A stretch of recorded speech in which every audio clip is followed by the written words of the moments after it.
Hi everybody, Bobby Ogilvy, project manager and professional coach. Today's question, why do I need a team around me? So simply put, you need other strengths around you and you need the increased capacity of more people. So let's break these down a bit more. You need other strengths around you because you're only going to have so many strengths, and obviously naturally gap areas. You're going to need other strengths to do the things you want to accomplish. And this is true whether we're talking about a tech startup or a nonprofit or some large organization or public sector organization. Obviously, the types of expertise you want are going to depend out what size and what stage you're at, right? If you're let's say at a tech startup and you haven't released a product yet, you're probably going to need more engineers and IT and tech people because you need to make that product. You could be in some organization with an established thing and it's really just about executing it. So you need more maybe service and sales people, but you're not working as much on the product, and all sorts of combinations in between, right? So that kind of derives from what your strategy is and what kind of expertise you need. But anyway, you need different expertise of people around you, right? You need a diverse team to effectively execute what you're doing. There's also good risk management reasons why you want a team around you. So part of it isn't just the actual strengths and what they can do. It's kind of like the two heads are better than one, but from a kind of multidisciplinary perspective, the more people, different expertises you have seeing what's going on, the more they're going to spot gaps and prevent mishaps from happening. And so you want that eclectic view as a good, basically better strategy, better risk management. And the other point is that added capacity. You're a human finite person. You only have so much hours, you only have so many hours, so much energy in a day. Even more over than that, I tend to use the term energy now because it really hits home this notion of you only have so much good energy you can put into something. Once you get into the productivity literature, you realize your productivity really starts to taper off after about mid 30 something hours, and it goes down from there.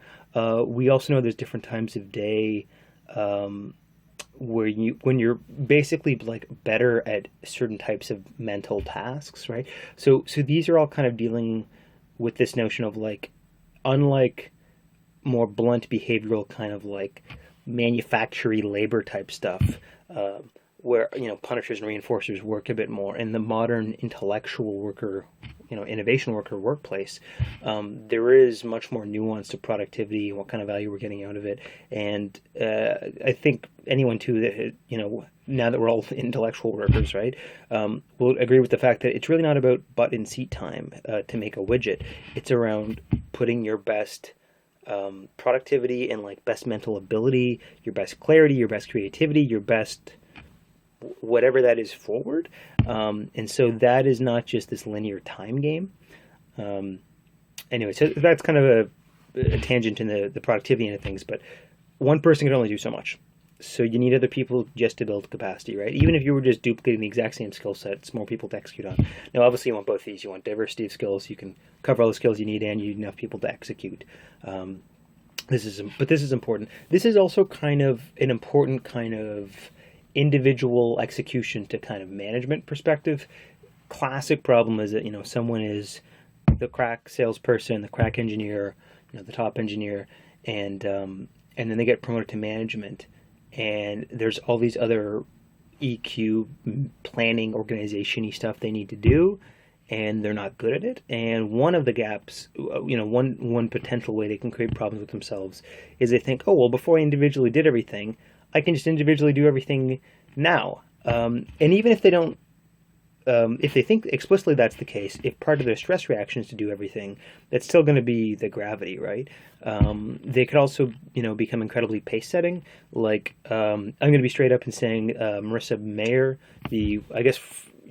was with I think it was Google in the past, and for maybe the past almost decade now, she'd been with Yahoo, or 5 years or whatever it was, right? Horrible for this. And, a number of people framed it hardest working CEO in Silicon Valley. Yeah, because she works 130 hours a week. And I'm dead serious when I say that. She's proud of that? No, that's dangerous behavior. And not just risky and dangerous for her individually, and not, again, this whole linear productivity thing. 2/3 of that time is well wasted, right? But particularly then in how she deals with others from a leadership standpoint, the culture she's setting, that's horrible. And even in the realm of pace setting managers, she sounds like she's the worst of the worst, right? Anyway, that's not healthy. Leaders, managers should not be thinking that way. You need other people to execute effectively, and you need to. So in that way, if you think of as a manager, you need to entrain the ability to delegate to others, and realize that you can't do everything, and just develop norms and habits around doing that. Some of you may have heard me mention before things like holacracy or other kinds of self-organizing systems. They're good at this, and they're trying to identify tensions. And it's not just one person has some pre-baked job role. They have a few different, I think they're called roles. This is just off the top of my head. And so they've chosen to take on these 2, 3, 4, 5, 6 different roles, and they can also lose roles over time or adjust their roles. And so that's a bit more flexible way to approach what someone's responsible for, as opposed to it's this, it's only this, it's that, it's never that. But you do want to be clear of that ahead of time, and you don't want to fall in this trap thinking that you can do everything, because that is impossible crazy making, not just for you but for the norms and culture you're setting. So that's why you need a team around you. Let me just briefly touch on transformational leadership while we're in this realm. Why do you need a team around you? Because you need others to help delegate and execute. That also means that people are your greatest asset in your organization, which means part of your job is to develop them over time. Even the term transformational leadership gets its name because, at its most kind of blunt dichotomous level, it's like, there is this talent, there's this person in my organization. Should I transform them or not? Do they require transformation or not? If yes, okay, train them, do whatever you need to do to then get them up to kind of executing stage of things. Or they can execute now, okay, well, just go execute now, right? Even long term, there's a kind of a nod that you want people to be developing and growing over time. And if you think of even in like Tuckman's classic forming, storming, norming, performing model, even by like the third level of that norming, they still already are having some like seedlings of leadership skills within them, and so you want to be nurturing those capacities, right? Super important stuff. And then the last piece of transformational leadership, again, just 60,000 foot view, is that you're trying to develop, okay, because you realize you need to delegate with others and train and develop them over time, and that includes you yourself. You're trying to develop a culture of trust and cooperation where you want to be able to openly communicate, you want to be able to cooperate on projects, and you also want to play to people's strengths and capacities, or wherever they want to learn to some degree, to allow them to keep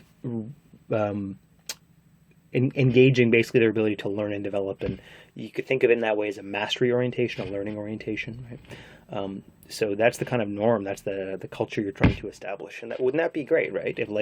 If we all worked in organizations where they trusted everyone, people were happy to help and collaborate, they knew their boundaries, so they knew what they could and couldn't take on, and they were always learning and growing in some area, right? That in some sense reflects some of our best human ability. If you think of even us as humans, us as Homo sapiens, one of our greatest gifts is our mind and our ability to learn and adapt. So, wouldn't it make sense then, in a workplace situation, this notion of to some small or large degree, that we're always kind of learning, we're always kind of developing or mastering something further, right? That's kind of part of our natural telos and strengths as humans, right?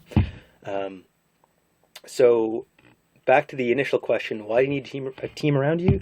Because you need those diverse strengths complementing your own, and you need other people to help increase capacity. So hope that makes sense to you guys. Again, I'm Robert Ogilvie, project manager and professional coach. I hope you learned something. I'll talk to you guys again soon.